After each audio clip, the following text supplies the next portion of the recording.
important for you not only to know the problems that we face in the United States, but I think you need to know the global challenges because you're coming out at a time when the global issues are really big, and we cannot separate ourselves from those global issues. So you might as well know, where does the United States stand in the midst of all that? But before we get there, let me tell you about the problems we have in the United States. Because it's not enough to put numbers on the page or to shovel numbers around or to reallocate. What you need to do is have enough understanding of what the entity is that you're the accountant for, so that you understand its operating cycle and you understand what these numbers mean. We all start off as accountants with historical numbers because we look at the audits of prior years. But we're also looking at the budget for this year. How are we going to better, last year? And we now have to look beyond just 1 year. We have to look 3 to 5 years if you want any kind of a plan. Besides, a budget would be good for 1 year. You need a plan for 3 to 5 years. But now you need to look 10 years. Why? Because we got to see where these numbers are going to understand if we are going to be, as a country, sustainable. That's going to be a big word in the vocabulary in the future. Because even the accountants today are saying, you know what? When we put out the annual report for the United States of America, we may need to put in some documents with numbers on them that show whether or not the trend for us is sustainability, or are we going to be unsustainable? What does that word mean, you think? Okay. When are we unsustainable? We're unsustainable if we keep spending money we don't have, borrowing from countries we don't trust. That's when we put the American dream in jeopardy. Because we keep kicking the can down the road. That's what we're doing right now. If you're reading the papers, is anybody trying to solve anything? If you see this super committee, they got until the 23rd. They still don't have a compromise. And I read today, Boehner is now almost giving up to speak. He said, you know what? It's $1.2 trillion. Maybe we should come up with half that and at least get something going now. Half that. The deal was supposed to be a big solution. What did Senator Simpson and Erskine Bowles say? They were remember the President's Debt Commission? They were the two people that were appointed. They've been going around. They just testified in front of the super committee. And they said, you got to think big. Don't go for this $1.2 trillion. It's not enough. The debts of the United States is still rising. We got to turn this debt curve around. It's got to be at least $4 trillion. The Committee for Responsible Federal Budget said the same thing. I say the same thing. They can't even agree on $1.2 trillion. That's how dysfunctional our government is today. So, sustainability is a very key word. If we're not going to be sustainable, what does that mean for you? That means your quality of life. It's not going to be what your parents want. You're not going to be able to buy a home and, retire nicely because we're just not growing. And that's where we are right now, stagnant. Now, is that going to continue? It depends on the policies that elected officials come up with. These are domestic policies mainly. How are we with our monetary policy? How are we with our fiscal policy? So, key word is sustainability. Are we going to be able to live within our means? Are we going to be able to reduce the national debt so that when the Fed decides it's going to stop printing money, guess what's going to happen? Interest rates will start going up. Why are interest rates now below 1%? Ask your parents. Ask yourself if you have a 401k. What are you earning at the bank? Hardly any interest, correct? Why? Because you can sell treasury bills. People are buying treasury bills around the world because it's safe, not because there's any return on it. But that's what the Fed has done. They've artificially kept interest rates low. Because if those interest rates go up, you can be sure unemployment is going up too. But at some point, They gotta let it go.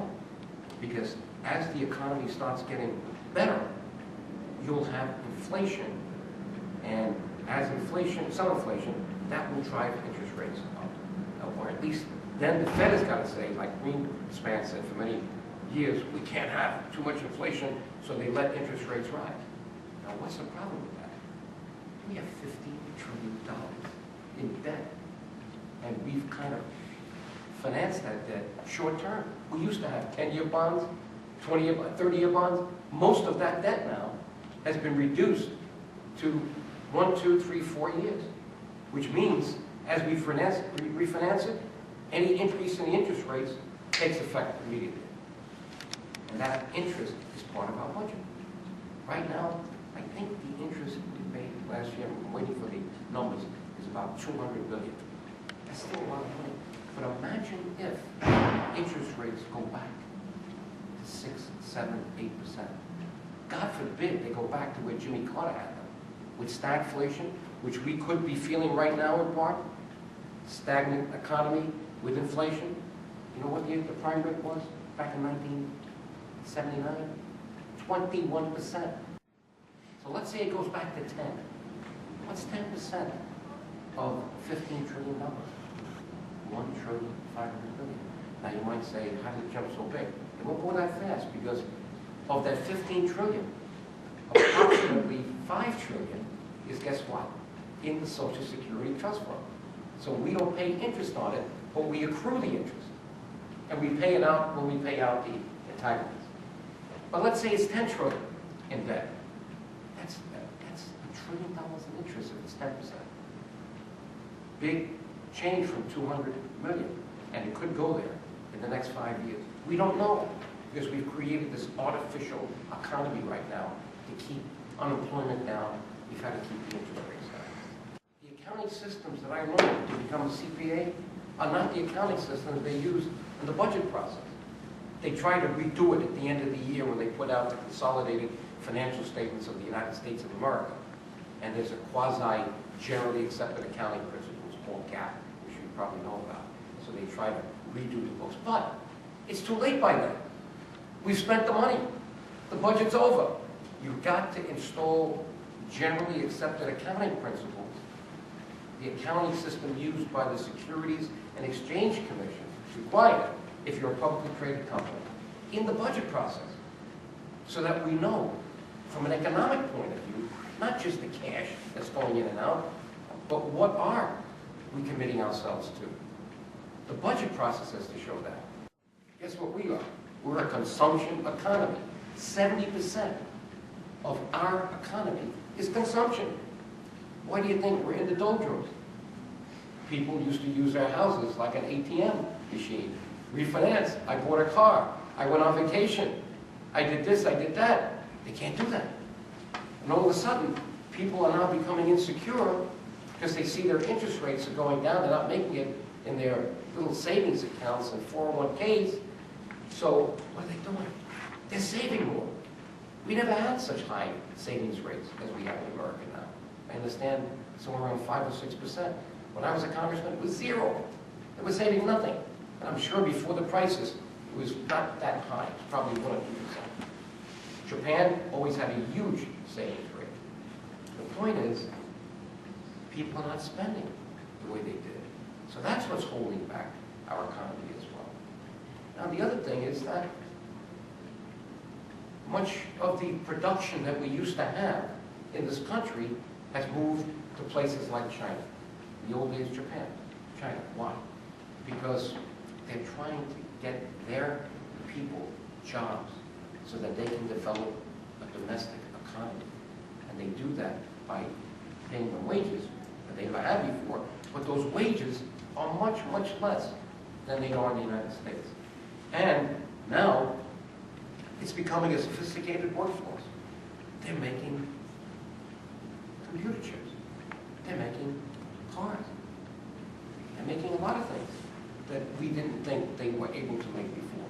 They're pretty good at replicating what we do. And we got to be careful. What saved us in the past? Technology. How did we get rid of all that waste fraud and abuse that Peter Grace and his commission talked about when I was a congressman. We had the technological edge.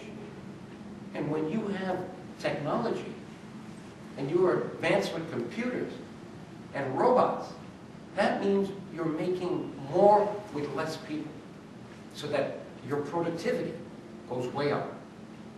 And you can disguise a lot of waste, fraud, and abuse. Well, guess what? The world is catching up to us. So the future, are we going to be competitive globally?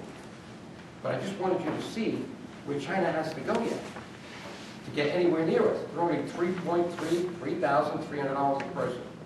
So you get a sense for who you are by looking at your competition and looking at where we stand. So we have a domestic crisis, I believe, that's much worse than you think, and much worse than politicians want to tell you.